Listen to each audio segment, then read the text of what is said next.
The term night sky, usually associated with astronomy from Earth, refers to the nightmare appearance of celestial objects like stars, planets, and the moon, which are visible in a clear sky between sunset and sunrise when the sun is below the horizon. Natural light sources in a night sky include moonlight, starlight, and air glow.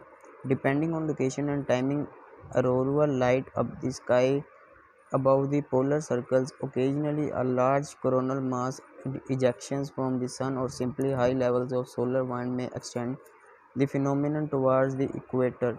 The night sky and studies of it have a historical place in both ancient and modern cultures. In the past, for instance, farmers have used the status of the night sky as a calendar to determine when the plant crops. Many cultures have drawn constellations between stars in the sky, using them in association with legends and mythology about their deities. The anciently developed belief of astrology is generally based on the belief that relationship between heavenly bodies influence or convey information about events on earth.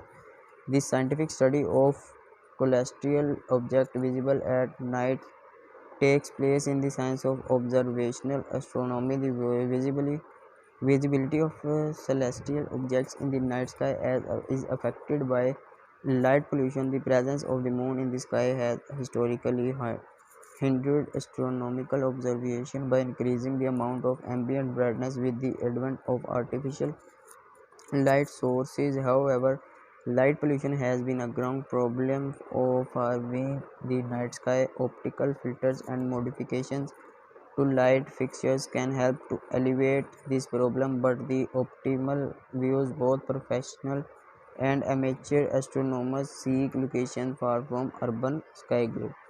Brightness. The fact that the sky is not completely dark at night, even in the absence of moonlight and city lights, can be easily observed, since if the sky were absolutely dark, one would not be able to see the silhouette of an object against the sky.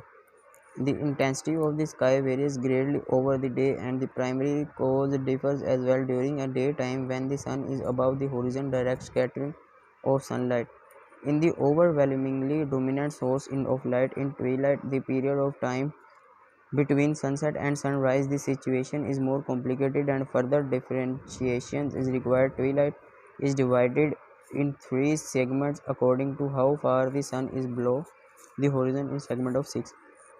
After sunset, the civil twilight sets in and whole and ends when the sun drops more than 6 below the horizon. This is followed by nautical twilight when the sun reaches heights of 6 and 12, after which comes the astronomical twilight, defined as the period from 12 to 18 when the sun drops